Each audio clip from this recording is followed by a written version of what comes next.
we are back. I am Franklin, I'm Marcy. and we are watching in the basement. We are covering 1923 season 2, episode 1. First episode is called "A Killing Season," and I must say, Marcy, unlike episode 1 of season 1, this one hit the ground running. Yep. Lots of happens in this episode. A lot of advancing, it seems like, in the storyline. And yeah, what were your thoughts so far? Trauma, pretty much. The show, you can just sum it up by the word trauma. So season one gave us a lot of trauma in the lives of pretty much all of our characters, and that picks right up where it left off. So I couldn't sleep this morning. I watched this episode first at 6 a.m. and then I fell asleep halfway through, and then I finished watching it earlier this afternoon. But holy shit, like just like you said, hit the ground running and just hit us with a bunch of trauma. Yeah, it's it's a lot of trauma, man. It's I know we talked a little bit before the show, and um, I think the history of this country needs to be conveyed in a way where we know the infancy and the origins of like how America was built, the Mhm. ideologies what it was built on, and the trauma. I don't have a problem with as long as it's serving a bigger purpose in Right. teaching, right? Uh, with Taylor, I don't know where this trauma is going. I don't know what it served so far.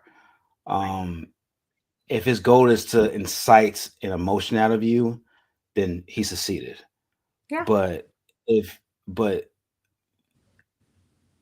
the storytelling has to be careful because if you're just showing just images of trauma and despair and hate, and you're not giving a moral, uh, the moral of the story, or telling you why this is, and it's just trauma just to have trauma, just Mhm. just to incite emotion, then I think you fail, right?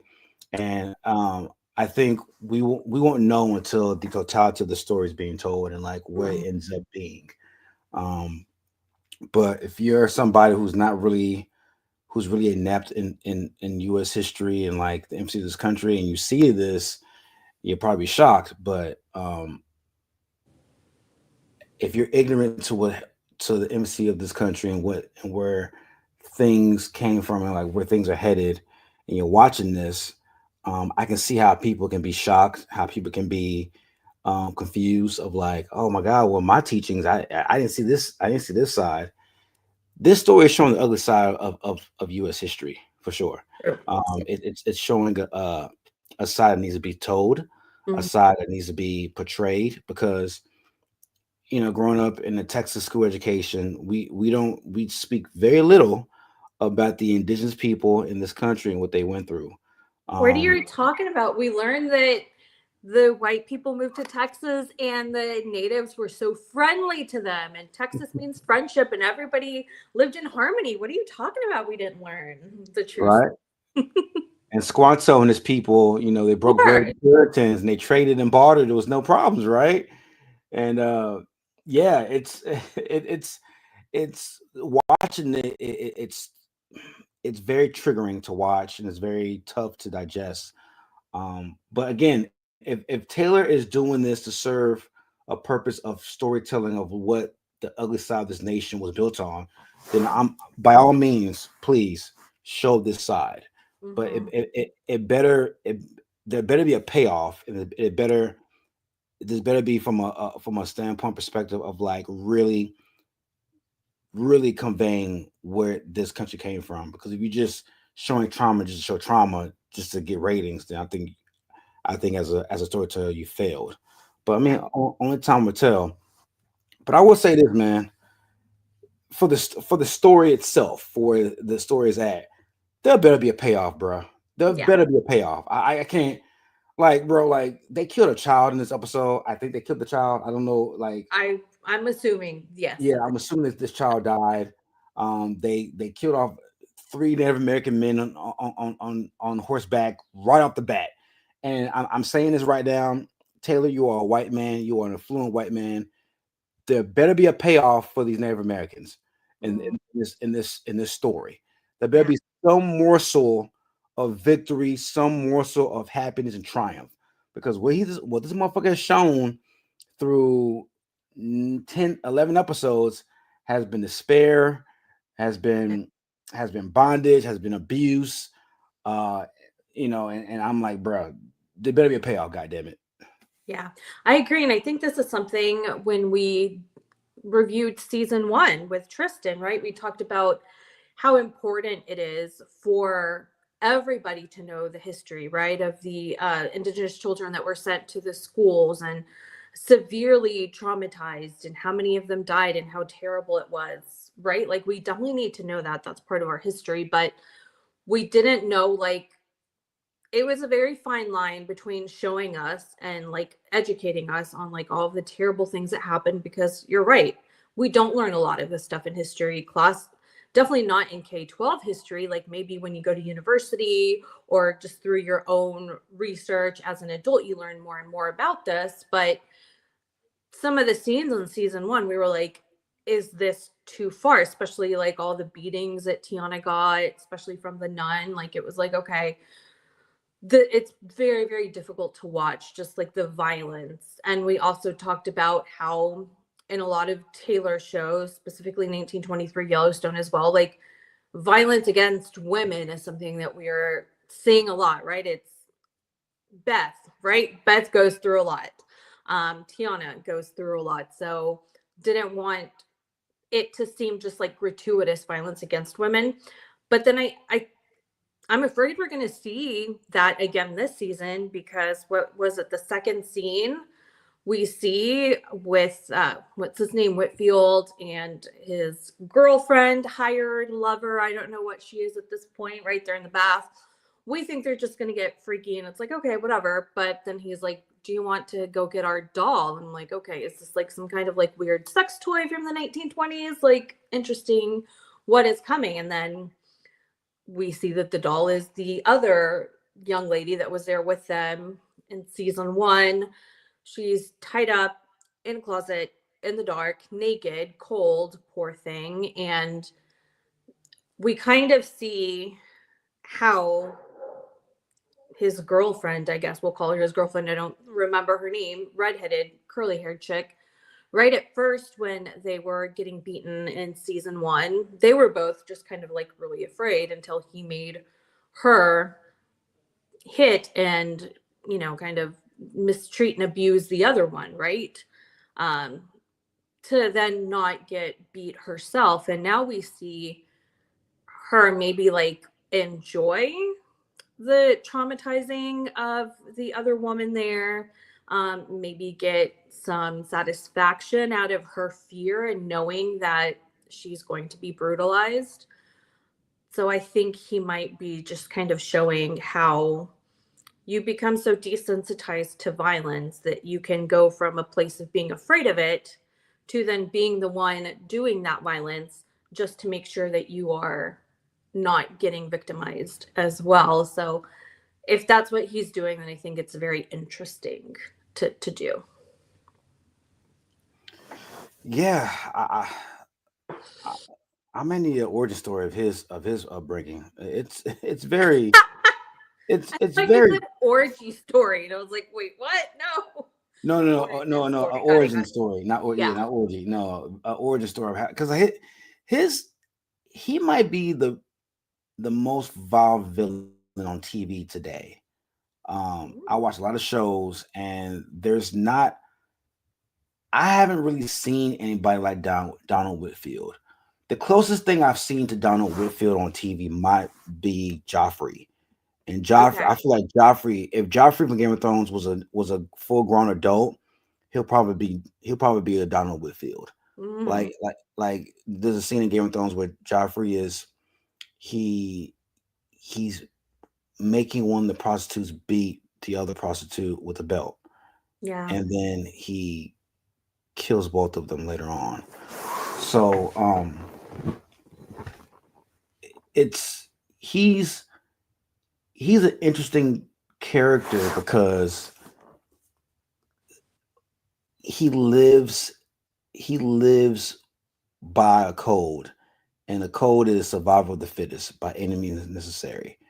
And while simultaneously living that code, he takes pleasure in inflicting pain. Yeah. And to the point where, like, even in that scene, that scene was very telling because she's trying to get dick. Like she's getting in the bathtub. She wants her genitalia to play with, and she's trying to get nasty. Yeah. And you can tell by his face, you can tell he has no interest of doing anything remotely sexual in that manner. We would think as a very normal manner of intercourse. Yeah. Yes, he's like, it's almost like he's like, it's vile to him.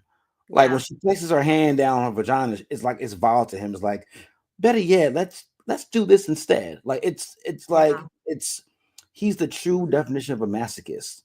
Yeah. True definition. Like that's what, if the words in the dictionary, like like that man's face should be next to that word. Like that's who he is. Mhm. Yeah. And it's it's an interesting character, and I wonder where this goes as far as his character goes and Yeah. how far it goes with that character. But more importantly, with that woman, I think she's just surviving. Yeah. I don't think she really enjoys what she's doing.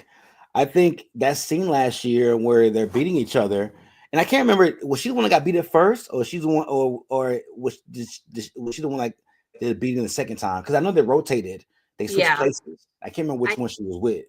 I think she's the one that got beaten first and then they They switched. So I switched. think she's been like the, I guess, dominant one out of the two ladies now. I Okay. think like maybe he saw that she wasn't repulsed by it as much as the other one and was like, no, you're the one that I want to pick because you're the one that's going to actually inflict the pain and might even enjoy it more. So it seems like the other one Yeah. is just kind of like, no, I can't do it. And I would assume too, she's got to be skilled at just dissociating to be able to get out of her head and her body at that time to just do what she needs to do to survive. But it was just kind of chilling to me that when Donald said it, like she was like, okay, yes. And I was like, okay, well, maybe like when she's getting her out of the closet, she'll be like, just kind of like, this is what we have to do. Like, I'll try to take it easy on you or whatever. And I didn't see that. I saw more of just kind of like, hey, you're going to get beat, but if you cooperate, then you might not get beat as bad. Yeah. So I'm hoping that it's that, like she's a self-preservation thing more so than like she's actually getting off on it and enjoying inflicting this pain on somebody else. Yeah. Because of Sure. course, it's not going to end well for you either, honey. Like history tells us when women align themselves with like bad men, they also get the bad consequences. They're not spared from it. They're just kind of like the conduit. And then after they have served their purpose to inflict the pain, then they're also victimized. Oh yeah, for sure. No, she's just surviving. Like that's what I got from that. It's just that I'm gonna do what I got to do to survive, and it makes even more sense if she was the one from last season that got beats that got beat, that did the beating after getting beat. That makes more sense of like, okay, I went through Yeah. this pain, I suffered through this pain. How can I show this man that I can be molded by I his can vision? survive. Yeah. And that's in the scene in this episode showed me that, look, I'm going to do what I got to do to keep him even keel, to keep him interested. And Mhm. if I gotta mold to if I gotta metamorph into this on a Monday, I gotta make sure I can Mm. metamorph into this on Tuesday and make sure he doesn't get bored with me. I gotta do Yeah. what I gotta do to survive. And that's what I got from that scene. As fucked up as it was, it was, that scene was, it epitomized survival by any means necessary. Mhm. For sure. Speaking of Tiana, let's talk about Yeah. the Midwest wide search of like trying to find her. So last season she's in this Catholic school. I think it's Catholic. Yeah. They're For trying sure. to, yeah, trying for Sorry, sure. world. Like, that's just what Catholics do. So we come to find out last season, like these Catholics are bringing in these Native American indigenous women. They're breaking them down. They're trying to scrub away their heritage away from them, Yeah. trying to make them assimilate into this Eurocentric mindset of what a lady should look like and be by Mhm. scrubbing off their heritage. And a lot of them are being abused, sexually assaulted, killed. Um, and Tiana had enough of it. She begs a friend to come with her.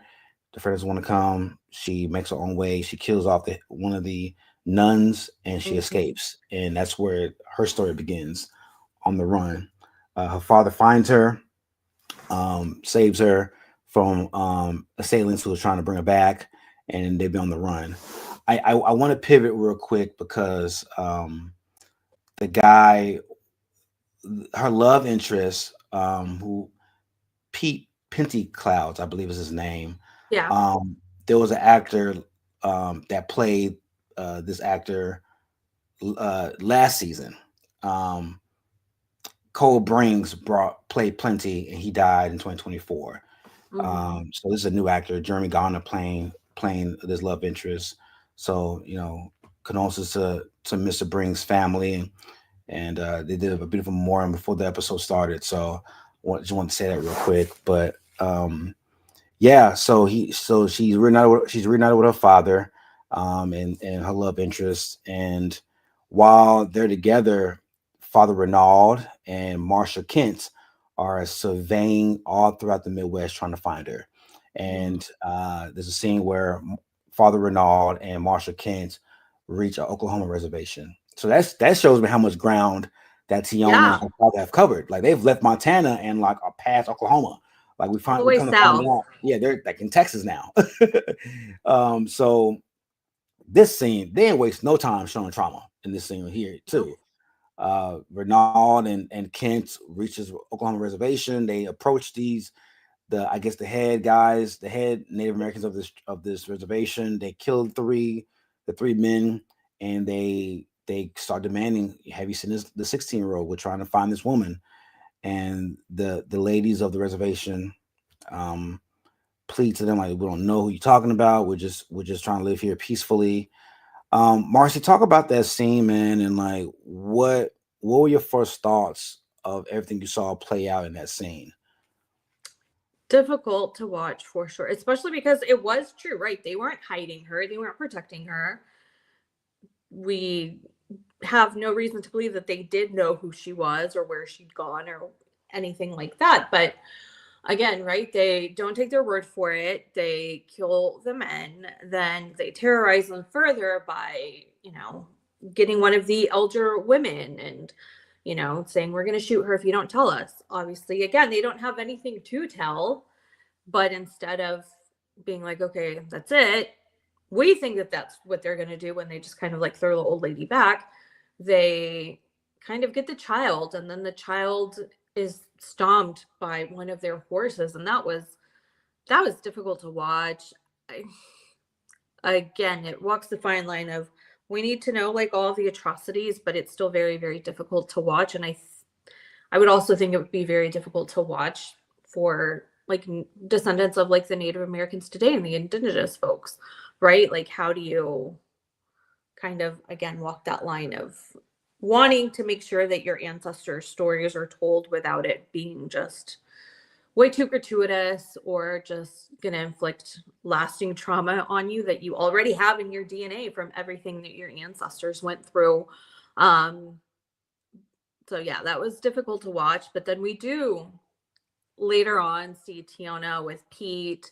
And they're in Texas. They've made it even further south than the marshal and the priest have. They're in Texas. And now they're just kind of talking about this, like having a ceremony, having a marriage ceremony. And we get to see little glimpses of Tiana, like actually like having hope for something in the future and like being happy and being with Pete. So, um, we thought that that was going to end, but luckily it was not those three white dudes that were chasing her. It was just like a random white dude on a horse working on the ranch that told Pete that they are, in fact, in Texas. I think he said the JA Ranch. Um, so they've made it further south, and hopefully they'll be able to keep going further south, get away from just this posse that's hunting her for defending herself, right? Not because she's this terrible monster. It's she endured so much abuse.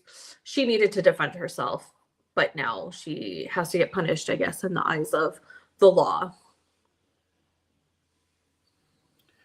Yeah, to go back to that reservation scene when Ken is kind of like just assaulting people and like holding people at gunpoint. Father Renaud says something that was just so interesting to me, hypocritical. He says, "Stop, by the love of God, stop. Uh, show mercy." I'm paraphrasing, of course. Mm, And Ken stops momentarily. He lets the kid go, and he's like, you know, Ken says something to the effect, "Your God failed you. You failed." And he's like, "No, God failed me," or something like that, something to that effect. mm, And it triggered Kent to like kill that child as yeah, they were riding out of town. And it made me think, I'm like, we're not like, and that scene was very synonymous with a lot of like religious faith and like how the hypocrisy of religion goes back and forth, how you play police almost like, no, like what Tiana did is wrong. Like she shouldn't have ran yeah, away, but we assaulted her, abused her, and all that. But then you want to show grace because you see this marshal assaulting people, but you use God's name by saying show yeah. grace in God's name. I'm like, where is that line? Like who how dare you play God in this and decide who gets punished, who doesn't get punished? And I thought Mhm. that scene was very necessary for people to see how when religion like that is weaponized in a way where it's taken advantage of by the very person who has power. um it shows you the level of hypocrisy with one uses that power with, and I thought that was very telling to see. Oh, absolutely. I mean, that's what the Catholic Church has been doing for what, 2000 years, like weaponizing the word and like who who has been mandated by God to make the rules and to be the leaders and to be the rulers. I think the priest father said something about like, no, it wasn't us that like killed those children at the schools. That was like God's plan, right? And then Marshall's like, well, then it was God's plan for this child to get trampled by a horse, right? Like, you can't just inflict all this pain and terror and kill these children at your residential schools and then say it was all part of God's plan. Like, that's ridiculous. And we see that throughout history here of this country, right? In the South in the 1800s, when white plantation owners said that the Bible was like, the Bible said like slavery is fine, right? And they would like have these church revivals and just, you know, pray on Sunday mornings at church and then go back to their plantations and treat their slaves horribly, right? So that's not anything new. That's something that we're still seeing today of people weaponizing religion to inflict pain or their own worldview upon others and to try to subjugate them. Spitting bars, Marcy, on this Sunday afternoon. Look at you preaching, girl. I love it. I love Amen. it. Let's talk about some new characters, man, that we've seen so far in this season. So we see Spencer Dutton, who's not a new character, Mhm. but he's on the ship now, removed a season removed from like being ripped away from his wife. He's trying to make his way back to Montana and find his wife. We get introduced to a new character on the ship in the most violent of ways, but Luca, he's an Italian immigrant who is trying to find his way, to his family. He is a shipwright, it looks like, and um, one of the most disturbing scenes I've seen in the show, which says a lot because in almost 11 episodes we've seen a lot of fucked up shit. But Mhm. Spencer wakes up. So there's like a room of like maybe 30 guys on the ship, who are just trying to find work and make money while on the ship. But Spencer wakes up to like ruffling. in the night, and he looks out, and Luca is being um awed by by another ship person on the ship, and Spencer, being Spencer, who's on brand, he comes in for the save. He beats up the guy up. He beats him, halfway to death, and then, the captain of the ship comes in. Um, I struggle with this scene. I and I don't want to pick and choose of trauma, but like, you couldn't just end up with just simple bullying. Like, Go there. we had to go to the all word. Like, we had to show a man getting all word by another man. Like, what? I guess my question: what was the point of that scene? Of like, well, you couldn't convey that in like a regular like bullying type of way, like him getting beat up for his lunch money or something like that. Like, what was the reason for that, you think? I I don't know. I also thought about that.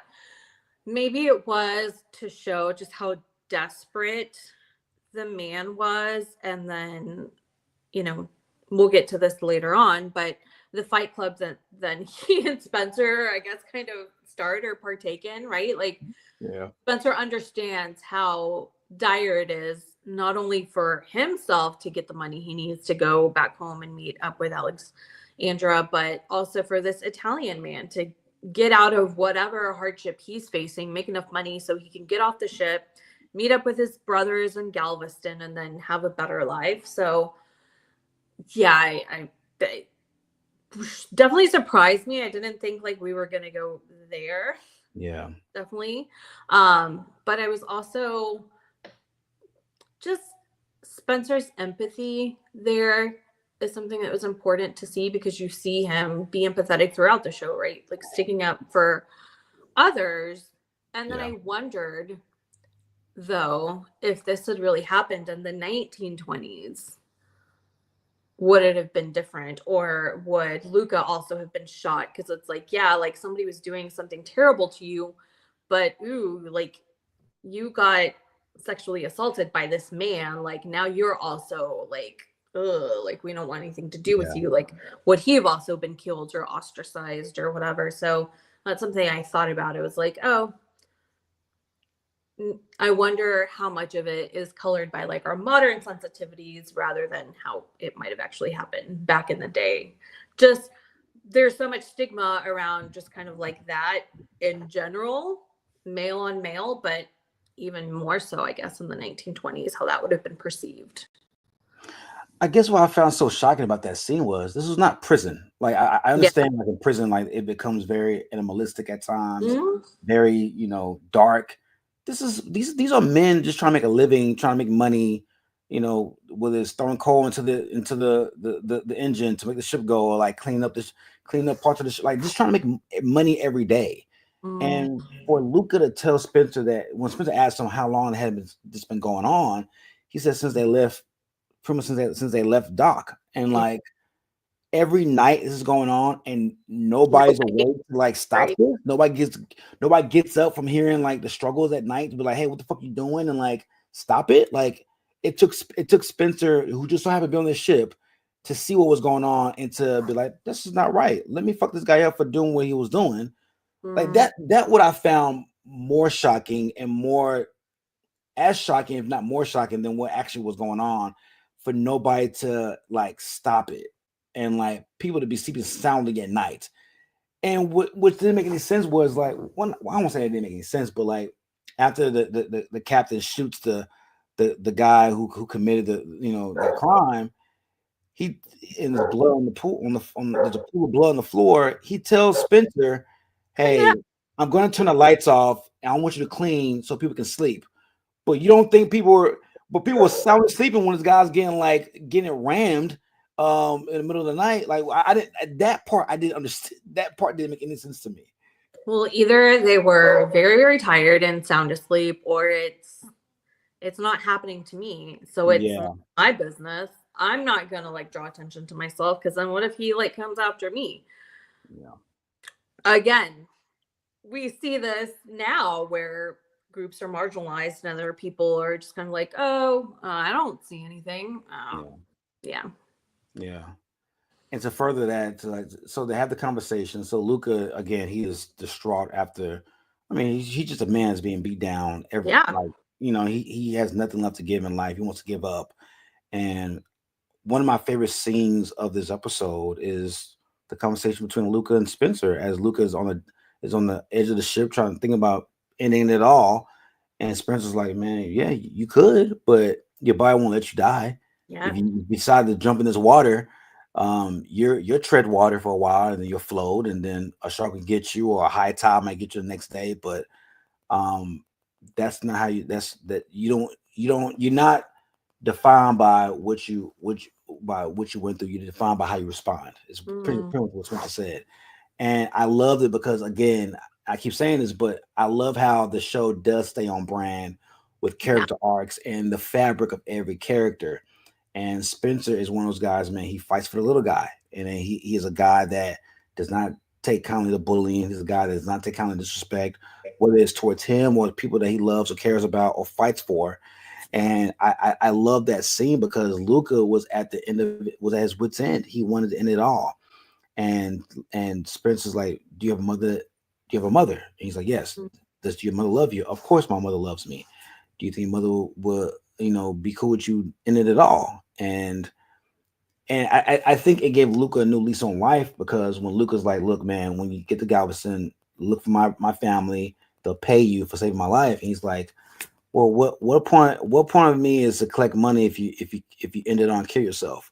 That Yeah. makes no sense." And it just showed you that Spencer, a man who was trying to make money to get to his wife and get to Montana, he said, like, all money ain't good money, by saying, "Look, I don't care about this money if you die in the process. Like, that Right. doesn't that does nothing for my soul or nothing for all parties involved if you do this." And Yeah.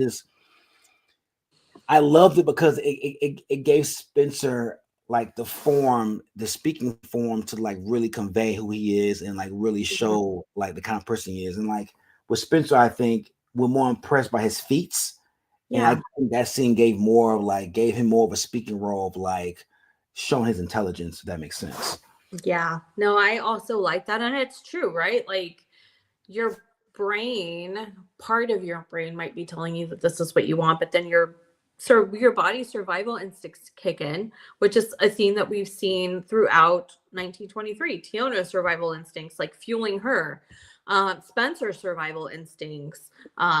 So it's just kind of something that we're gonna continue seeing throughout the show. It's just kind of like you can't give up. Like your body will not let you give up. Just lay down and die. Like, no, it's going to be like, no, I got to get away from this. Absolutely, absolutely. Um, let's talk about Jacob and Kara Dutton, and what's going on at the ranch right now. Mm. So Jacob is getting ready to leave with his mates to go into Bozeman to get ready for trial. Mm. So far as we know, and correct me if I'm wrong, but they've paid the taxes for a year, Yeah, the last year. last year's taxes. Mm. So the ranch is still theirs, but they still got to figure out how to pay for next year's taxes Yeah. because because if they don't, they lose the ranch. Mm. Um, and so they have to go to trial. And Whitfield is kind of like, look, you're just pretty much delaying the inevitable at this point. Like, it's gonna Mm. be mine. Once you financially crater, I Yeah. can I can take over and like expand and do whatever he wants to do, right? Um so Jacob tells Kara, I have to go, and as he walks out, there's a mountain lion on the porch. And I took the mountain lion as more symbolism than anything than just a mountain lion just being on the porch. And I saw the mountain lion as um, feasting on the crows, as so like Mm. this is just the beginning of more of what's to come. And you have to watch your back, your front, your back, your side. Like, there are enemies all around you. That's Mm. that's what I took from that scene with the cougar or mountain lion. And as you find out later on, the mountain lion comes back. What was your thoughts of that scene of the mountain lion, and what did it mean to you as far as like symbolism, if there was any symbolism at all? Well, when I first saw this at 6 a.m., my dumbass thought he was talking about like an African lion with the mane and everything. I was like, oh, bullshit. There's no lions in North America. And then I was like, oh, a mountain lion, which there are in North America. So the first time I watched it, I was dumb because it was really early. Until I was like, duh, not that kind of lion. But I kind of took it as kind of what you said also, like there's danger all around, like be careful, but also like we know like Spencer is the lion hunter. I took it as kind of like the lion hunter is on his way back, right? Like like the Okay. lion's here now, but like just the lion hunter is on his way back. Just kind of like keep waiting. Just kind of like the wolf. We see the wolf a lot in like Yellowstone. We also saw it in what was it? We saw coyote and Landman. So just likes Yeah, to man, yeah. use these animals, the symbolism. So that's what I took it as. I'm like, okay, like you can be here now, mountain lion, and like pose a threat, but like Spencer's coming back, and so now you got to watch your back, mountain lions. That's a good take. Yeah, because even with Luca and Spencer's conversation, they talk about lions and lion hunting. Like the theme was like the hunter and the lion, and like the Yeah, lion and the hunter, like throughout this episode. I thought that was placed perfectly in the fabric of this episode.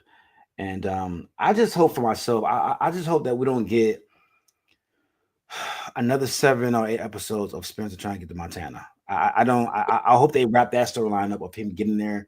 Hopefully by mid-season. Hopefully by episode 4. Hopefully.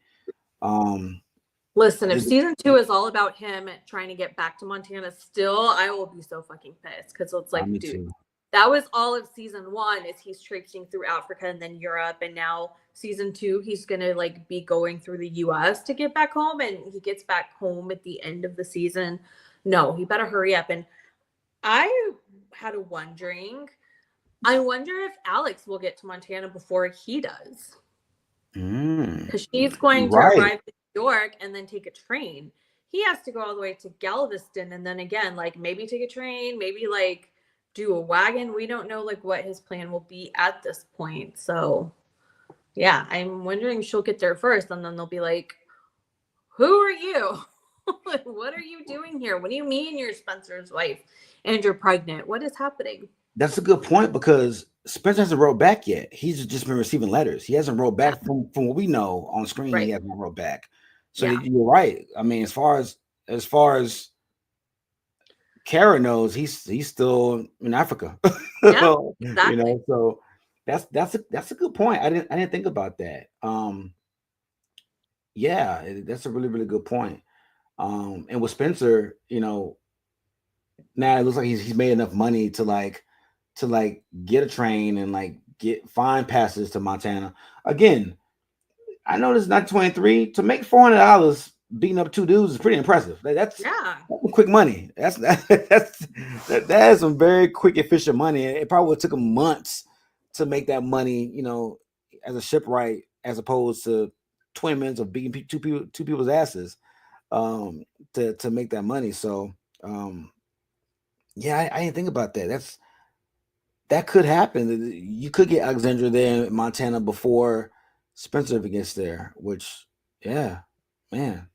And then at the end, we see that I guess they're coming up on land, but we don't know like where are they arriving? Are they docking at like some port somewhere, or are they finally at Galveston? Like where are they arriving to? And then what's going to happen after that? Because what he said is also something I was worried about, right? Like Lucas, like, well, now we have the money. And Spencer's like, yes, but what if they beat us up and try to take it while we're sleeping? Mm-hmm. And that's what I thought. I was like, oh shit, like, don't tell me he's going to lose all his money. But then we see lights. We're assuming it's land and hopefully not just some big ass ship with a bunch of lights in the distance. But it does look like it is a port somewhere, that there's land, that they're going to land, and hopefully he'll be able to get away from all of these like pretty crazy people. Yeah. And what I took from that, when Spencer said, you know, they could beat us in our sleep, I took that motherfucker was gonna sleep. He went straight up to up to the top of the ship and was like just gazing, like I'm gonna stay with as long as I can, because I'm I made this money. I can afford to lose it to anybody. So that's Mhm. yeah. So I'm glad that it does look like they made land. Maybe it's Galveston. I don't know. But I guess we'll find out come episode two. Um, Another person I want to talk about that we saw in this episode is Banner. Mm. We see Banner for the first time since last season.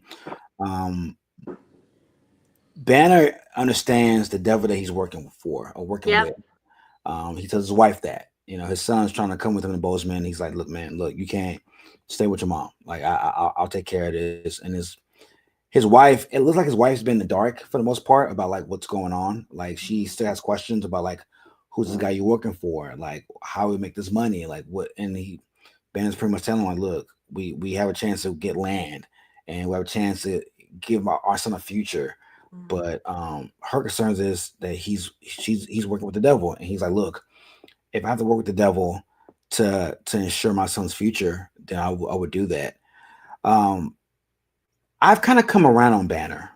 Um, Last season, and feel me on this for a second. Like last season, I saw Banner as an ingrate, as a guy who is a disruptor, a bad guy, right? And then like as I rewatched season one, last month, I looked at, I saw Banner in a different light, and the light that Mhm. I saw was we are on the cusp of the Great Depression. We're probably about 6 years away from the Great Depression, Yeah.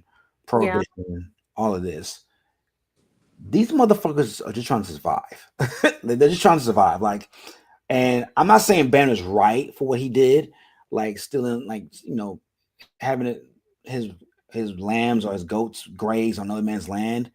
But I think Banner's storyline encompasses people and just in that era of America of Mhm. just trying to survive and just feed your family. Yeah. And now how he went about it, I don't agree with, for Mm. sure. I don't, but I understand it because when you see his son and you see his wife and you see what he's trying to do, um, because I feel like if he was a true villain, he would have no problem with aligning with this man, this devil that he's working with. And I think the fact that he sees the evil in this man Mm. shows me the difference between Banner and Timothy Dalton's character. I can't remember his character. I can't remember his name. Um, but you see the difference in the variances of like what they're willing to do. Yep. Uh, and Banner just wants to feed his family. For what I see and understand, Whitfield wants to destroy and relish in destroying people and destroying legacies and taking from people. And you Mhm. see in every sexual massacre scene with Timothy Dalton's character, with Whitfield's character, and you see with Banner's character, I just want to survive and give my family a generation um, Right. to thrive on, Yeah. and that's why I kind of am with Banner now. What Mhm. are your thoughts on Banner? Have your thoughts on Banner changed from last season for the little scene we saw him episode one of this season? Kind of similar to you, right? I think Banner's more of just like an everyday person who's an asshole rather than like a villain, right? Like Whitfield is a villain. Yeah, Banner's an asshole, right? Like we're not going to call him a hero, but he's just a person. Like everybody is flawed. Like we all do shitty things and we all do great things. And I think also you have to take into account like Banner's background. Like they are from like the Highlands of Scotland, right? So like yeah, they've known what it's like to be oppressed by the English, right? By the British. Like they've gone through all that. So now he's in the US and thinking like, no, it's going to be like different here and we're going to be able to thrive. And they're not able to thrive, right? Not because you've got like the English or British after your ass or, just kind of trying to take over your land, but because it's Montana and it's really, really cold and the landscape is unforgiving and you need to be able to feed your sheep and your lambs to be able to feed yourself. So, again, like you said, he's doing what he needs to do to survive for him and his family,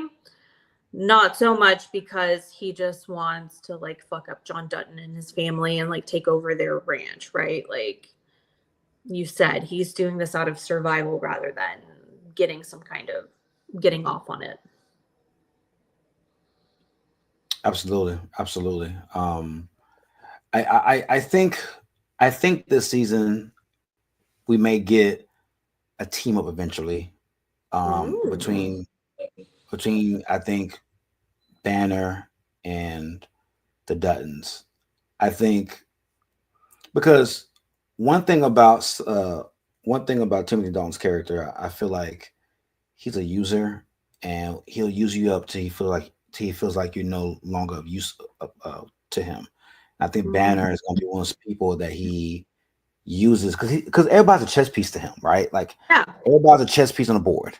Whether it's the women that he's manipulating in the tub or in his house, or whether it's Banner trying to pit him against Jacob and Kara in the ranch. He uses people to his benefit, and I think Banner will recognize that, and once he feels like Banner's no use for him, hopefully, I think Banner would catch that before he discards him, and Yeah. I think we will get a team up in some form of fashion. Interesting. 1923 Avengers Assemble is going to happen when Spencer finally gets there, right? Like, and I think that maybe Luca is going to join Spencer. They'll get to Galveston and he'll be like, you know what? I owe you my life, kind of. Let me go to Montana with you and help your family. Who knows? I don't think we're just gonna see him for these scenes. I think maybe they're setting him up to be a more like recurrent character rather than just somebody that he encounters on the ship on his way home. So you think Luca travels with Spencer to Montana? I think so. Really? Mm, I yeah. mean, it would be cool. 'Cause I mean, I've already have a like, I've already taken a liking to Luca. Yeah. And that's You why know, I think so. I think maybe like Taylor gave us right like this trauma, like we know like his trauma and his backstory, but we also like get other backstory of right like he's in Italy, he's got at least two other brothers that we know of, and yeah, his mother has sent him away to the US because Mussolini is in power in Italy, and they're like it's just only a matter of time before we have another world war, so I'm gonna send you away because you'll be safe in America from the World War, which we know that that doesn't happen. But I think just giving us more of his backstory and like having us like him as a character is maybe again trying to set him up to be somebody that at least goes with Spencer on like some part of the journey.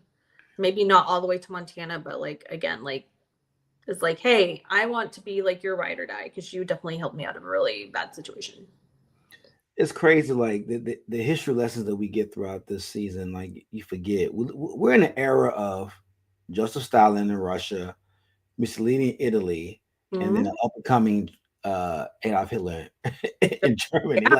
Like Setting it up.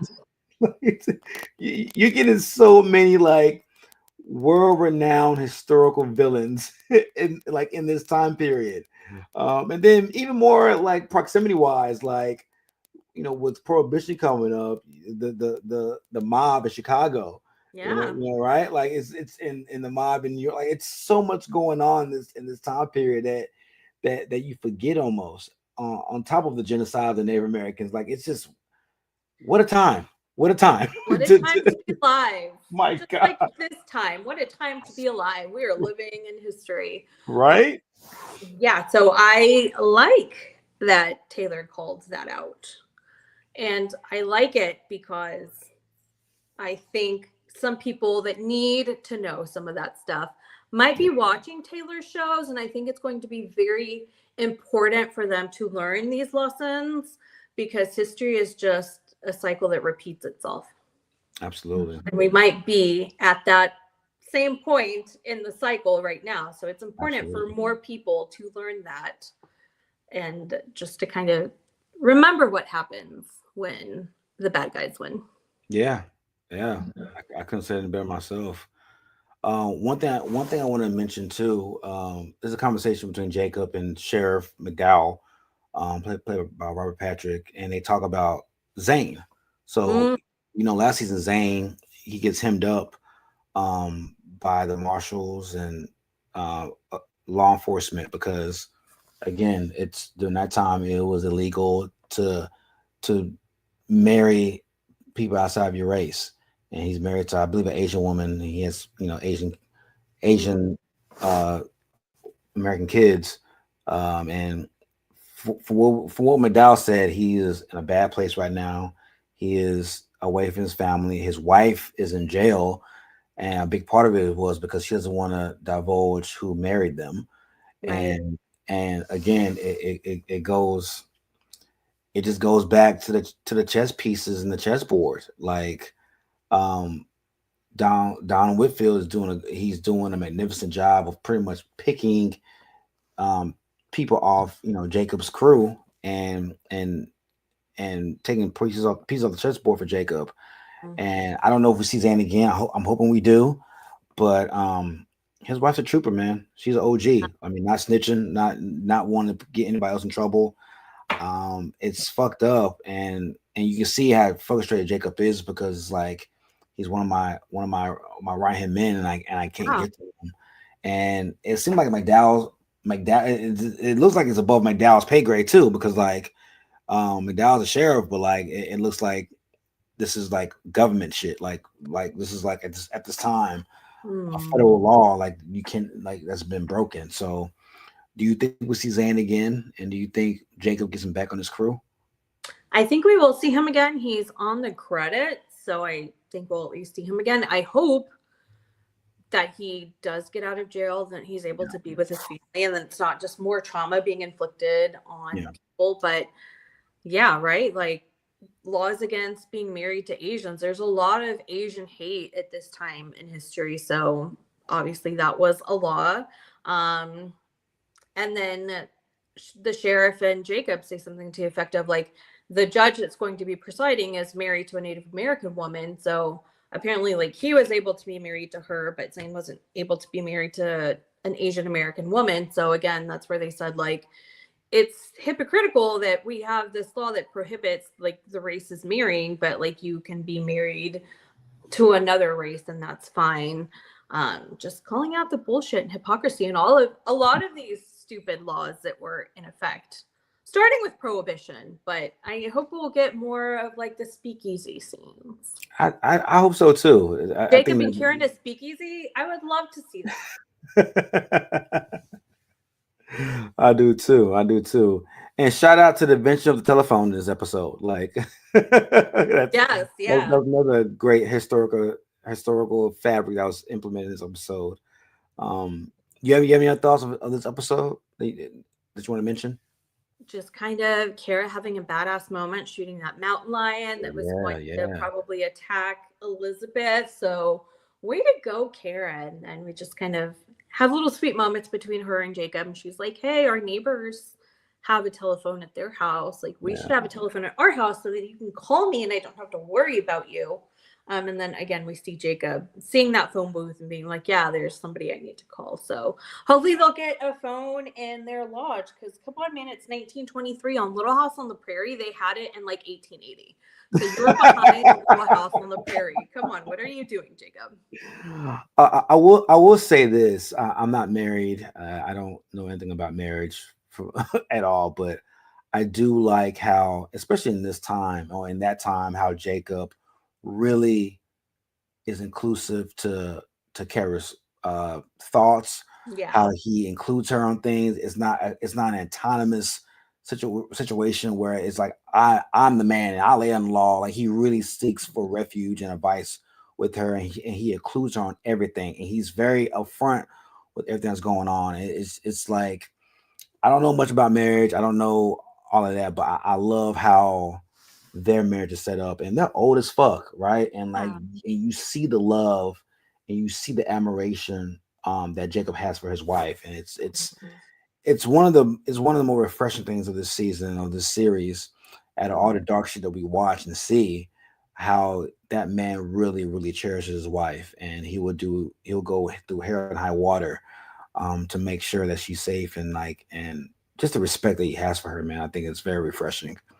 Yeah, shout out to Taylor Sheridan's movie Hell or High Water. No, but also, and you got me thinking as much as we make fun of Taylor for some of the themes that he uses and violence and like all this stuff, he does seem in his shows to portray men that really like love their wives, their spouses, Yeah. really like respect them, right? We're seeing this in Jacob and Kara.